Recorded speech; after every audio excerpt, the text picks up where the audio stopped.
கூட்டும் செஞ்சொல் பெருவாக்கும் வீடும் பெருக்கும் உருவாக்கும் மாதலால் வானோரும் யானை முகத்தானே காதலால் கூப்புவார் கை.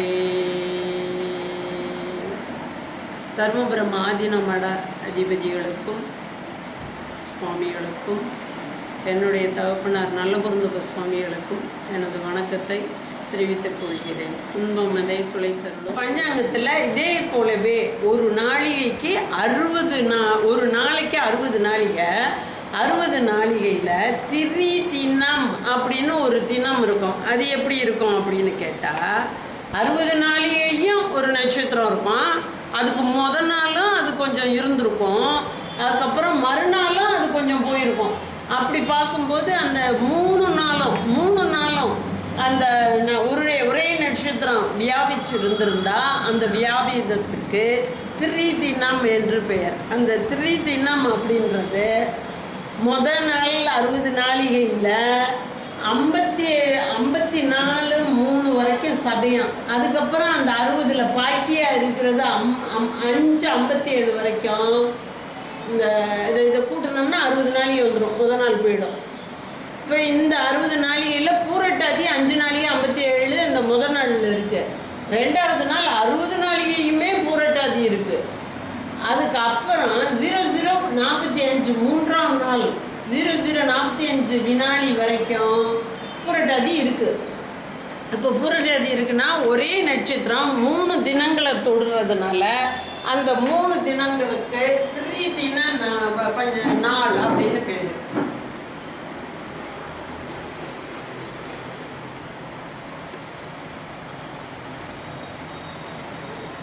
இப்போ நட்சத்திரங்களை எதுக்கு நம்ம ஆதியந்தம் பரமநாளியை கண்டுபிடிக்கணும்னா கற்பச்செல்லு போய் இருப்பு எவ்வளோன்னு கண்டுபிடிச்சாத்தான் அந்தந்த புரட்டாதி நட்சத்திரத்துக்கு குருதிசையோட இருப்பு எவ்வளவு. இப்போ சூரிய உதயம் வந்து ஒரு குழந்தை வந்து இந்த இடத்துல பிறப்புதுன்னு வச்சுக்கோங்க.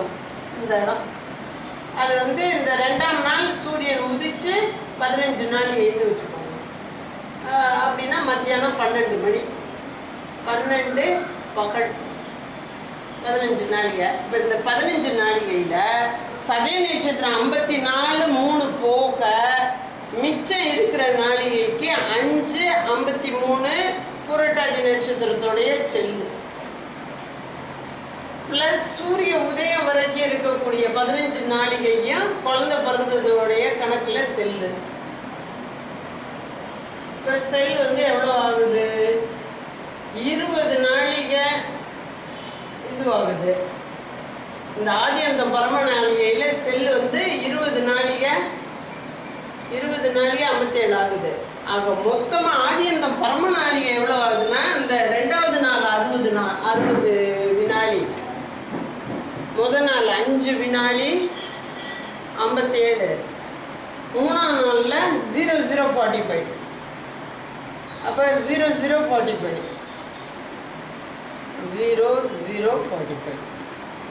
அப்போ இந்த 45 இந்த 5 செஞ்சிச்சுன்னா இந்த 57 இந்த இது கரெக்டாக எழுதணும்னா இங்கே எழுதுகிறேன். முதல் நாள் 5:57 வரைக்கும் புரட்டாதி இருக்குது. 2வது நாள் குழந்தை பிறந்த 15 நாளிகை பட் 60 நாளிகையும் புரட்டாதி இருக்குது. 3வது நாள் 00:45 வினாடி வரைக்கும் 3வது நாள் 45 வினாடி வரைக்கும் இருக்குது. இது எல்லாத்தையும் சேர்த்தோம்னா 2 இது 1 10 10ல் 4 தான் இங்கே போடணும். 60க்கு அப்புறம் அது வந்து ஒரு நாளிகை ஆகிடும். இதில் சேர்க்கணும். அப்படி சேர்த்தோம்னா 6 66 நாளிகை 43 ஆதி அந்தம் பரம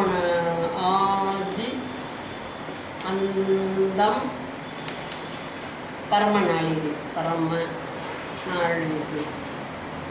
இந்த நாளிகைக்கு தான் குரு திசை புரட்டாதிக்கு உள்ள குரு திசை 16 வருஷம். அப்போ குழந்தை பிறந்த போது செல்லு நாளிகை வந்து முதல் நாள் போனது 5:15 5:57. அப்புறம் குழந்தை பிறந்தது 15 நாளைக்கு கிட்ட. அந்த இதையும் ப்ளஸ் பண்ணணும். முதல் நாளில் இருக்கிறத ப்ளஸ் பண்ணால் அது எவ்வளோ வருதுன்னு தெரியும். அப்போ வந்து செல்லு நாளிகை எவ்வளோ வருது? அது செல்லு நாளிகை 5 57 ப்ளஸ் 15 டோட்டல் எவ்வளோ வருது? 7 57. இது வந்து 10 மீதி 1 2 20 நாளிகை 57 செல்லு. அப்போ இதுக்கு 16 வருஷம். இதில் செல்லு நாளிகையை கழிக்கணும், மைனஸ் புரியும். செல்லு நாளிகையை கழிச்சோம்னா 12ல் 7 போச்சுன்னா 5. இங்கேருந்து ஒன்று கடன் வாங்கினா 10, 10ல் 5 போச்சுன்னா இங்கேருந்து கடன் வாங்குறது 6 தான். 6 வந்து இந்த 40 நாளிகையோடு சேர்ந்துச்சுன்னா 10 100 வரும். அப்போ இந்த 50 போயிடும். 50 போச்சுன்னா இதில் வந்து 3 இங்கே வந்து 1 கடன் கொடுத்துட்டோம், 3 தான் இருக்குது. இங்கேருந்து 6 கடன் வாங்குகிறோம், 9 இருக்குது. 9ல் 5 போச்சுன்னா 4. இங்கே 1 கடன் கொடுத்துட்டோம், இதில் வந்து 5 தான் இருக்குது. இந்த 5ல் 0 போச்சுன்னா 20 நாளிகை தானே. 5ல் 0 போச்சுன்னா 5. அப்புறம் 2 இருக்குது. இந்த 6ல் 2 போச்சுன்னா 4. 45 நாளிகை, 45 வினாடி இருப்பு. இந்த இருப்புக்கு எத்தனை இது வந்து 16 வருஷத்துக்கு இதுக்கு கணக்கு போட்டு செல்லு வருஷம் இயர்னு போடணும். இதுக்கு கணக்கு போட்டு இருந்து பலன் தர்ற வருஷம்னு உறுதி செய்ய போடணும். அப்போ தான் ஆதி அந்த பருவ நாளிகை கண்டுபிடிச்சி அதில் செல்லு நாளிகை கண்டுபிடிச்சி அதுக்கப்புறம் இது திசை இருப்பு கண்டுபிடிக்கிறது அதுக்கு பயன்படுறதுனால இந்த திரிதினத்தோடைய மகிமையும் அவமாகம் அப்படின்றோடைய மகிமையும் பஞ்சாங்கத்தில் நட்சத்திரங்கள் இருப்புகளை வச்சு கணக்கு பண்ணதுக்கு தெரிஞ்சுக்கணும். இப்போ ஆதியந்தம் பரமநாளிகை எதுக்கு தேவைன்னா திசை இருப்பை கண்டுபிடிக்கிறதுக்கு அது தேவை. அவமாக நாளாக இருந்துச்சுன்னா அந்த உள்ள ஒளிஞ்சு கிடக்கிற நட்சத்திரம். முதல் நாள் வந்து திருவாதிரை இருக்குது, 2வது நாள் இல்லை மொத நாளிகை சூரிய உதயாதி நாளிகையில் 1:38 வரைக்கும் திருவாதிரை இருக்குது. 1:38 இருந்து புனர்பூசம் ஸ்டார்ட் பண்ணி அது 58 நாளிகை 3 வினாடி வரைக்கும் அவைகள் வந்து இருக்குது. அதுக்கப்புறம் 58 நாளிகை 60 நாளிகையை ஃபினிஷ் பண்ணாமல் இருக்கிறதுனால இந்த 1:38 + 58 3ஐயும் ப்ளஸ் பண்ணிவிட்டு அதுக்கப்புறம் 60 நாளிகையில் மிச்சம் இருக்கிற நேரம் வந்து பூச நட்சத்திரத்தினுடைய நேரம். ஒரே நாளில் 3 நட்சத்திரங்கள் சம்மந்தப்பட்டிருக்கு. 3 நட்சத்திரத்தில் நமக்கு வரிசைப்படி திருவாதிரைக்கு அப்புறம் புனர்பூசம் வரும், புனர்பூசத்துக்கு அப்புறம் தான் பூசம் வருதுன்னு தெரிஞ்சுக்கிறோம்.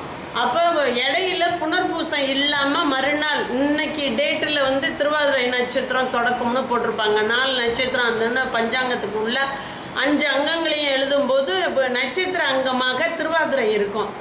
மறுநாள் பார்க்கும்போது புனர்பூசம்னு இல்லாமல் பூசம்னு இருக்கும். அப்போ இதுக்கு 2க்கும் இடையில இருக்கிற புனர்பூச நட்சத்திரம் அந்த 60 நாளிகைக்குள்ளே மூழ்கி கிடக்குது.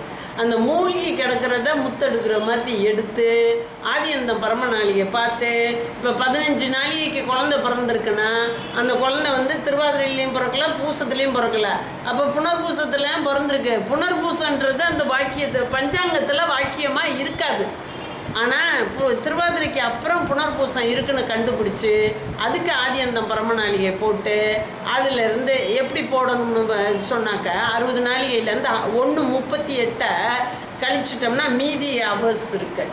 அதில் பூசம் வந்து தொடங்குற அங்கே 58 நாளிகை 3 வினாடின்னு போட்டிருக்கோம். புனர்பூசம் 58:3 அப்படின்னு போட்டிருக்கோம், ஒரு இடத்துல மார்க் பண்ணியிருக்கோம். அதையும் கூட்டி அதுக்கப்புறம் இந்த பூசத்தையும் கூட்டினோம்னா தான் அந்த 60 நாளிகை வரும். அப்போ சாலிடாக 58:3ன்றதில் ப்ளஸ் பண்ணாதான் 15 நாளிகை. நம்ம குழந்தை பிறந்த 15 நாளிகையில் இந்த 1:38 இருக்குது திருவாதிரை. அதுக்கப்புறம் இந்த புனர்பூசமும் இருக்குது. அதை கண்டுபிடிச்சி ஆதி அந்த பரம நாளிகை கண்டுபிடிச்சி திசை இருப்ப பார்க்கணும். இந்த புனர்பூசத்துக்கும் குரு திசை தான் 16 வருஷம். அதே போல் திரிதின நாளில் ஒரே நட்சத்திரம் 3 நாளை தொட்டுக்கிட்டு இருக்கோம். 60 நாளிகை தாண்டி 66 நாளிகை இருக்குதுன்னா முதல் நாள் ஒரு 5 நாளிகை போயிட்டுருக்கோம். கரண்ட் டேயில் வந்து 60 நாளிகையும் இருக்கும். மறுநாள் கொஞ்சம் ஆரம்பிக்கையிலேயே புனர்பூசம் தான் ஆரம்பிக்கும். அப்போ எப்படி இருக்கும்னா பஞ்சாங்கத்தில் முதல் நாள் சதய நட்சத்திரம் போட்டிருக்கோம், மறுநாள் பூரட்டாதி போட்டிருக்கோம், 3வது நாளும் பூரட்டாதி போட்டிருக்கோம். இப்போ பூரட்டாதி நட்சத்திரம் 3 நாளும் இருக்குது. இதில் நான் போட்டிருக்கேன் அந்த போரில் வந்து முதல் நாள் கணக்கு 60 நாளிகையில் 54 வரைக்கும் சதயம் இருக்குது. அதுக்கப்புறம் மிச்சம் 54 போயிடுச்சுன்னா 5 57 60 நாளிகையை கம்ப்ளீட் பண்ணதுக்கு இருக்க நாளிகை பூரட்டாதியாக இருக்குது. அதுக்கப்புறம் 2வது நாள் பூரட்டாதி நட்சத்திரம்னே போட்டு பஞ்சாங்கத்தில் இருக்கும். அந்த 60 நாளிகையும் பூரட்டாதியாகவே இருக்கும். அதுக்கு அடுத்த நாள் பூரட்டாதி 0045ன்னு போட்டிருக்கு, அது இருக்கும். அப்போ இது ஆதியந்தம் பரம நாளிகை 3 நாளில் இந்த புரட்டாதி நட்சத்திரத்துக்கு இருக்குது. அப்போ நடுவில் இருக்கிற 2வது நாள் வந்து அந்த குழந்தை 15 நாளிகைக்கு பிறந்திருக்குன்னா அந்த 15 நாளிகை செல்லு நாளிகை ப்ளஸ் முதல் நாள் சதயத்துக்கு அப்புறம் 5:57 இருக்குல்ல, அதையும் கூட்டுனா அதுதான் செல்லு. அதுக்கப்புறம் மொத்தமாக எல்லா பூரட்டாதியும் கூட்டி அது எத்தனை வருதோ அதில் இருந்து இந்த செல்லை கழித்தோம்னா இருப்பு நாளிகை வரும். இருப்பு நாளிகை வந்தால் மொத்த நாளிகைக்கு 16 வருஷம், ஆதியந்தம் பரம நாளிகைக்கு 16 வருஷம். இதில் வந்து அந்த 55 ப்ளஸ் இந்த 5:57 ப்ளஸ் 15 சேர்த்தோம்னா 57 வருது இல்லையா. இதை கழிச்சிட்டு மிச்சம் இருக்கிற நாளிகை பூரட்டாதியில் ஆதியந்தம் பரம நாளிகையில் மிச்சம் இருக்கிறது இருந்து குழந்தை பிறந்ததுலேருந்து அது வந்து இருப்பு திசை இருப்பு வரும். அந்த திசை இருப்பை கால்குலேட் பண்ணி திசைகளை போடுறதுக்கு இந்த திரிதினங்களில் கவனங்கள் செலுத்தி இந்த 3 விஷயத்தையும் நன்கு அறிஞ்சு கேல்குலேஷன் பண்ணணும். ஜாதகம் கேல்குலேஷன் பண்ணுறதுக்கு இது ரொம்ப முக்கியம்.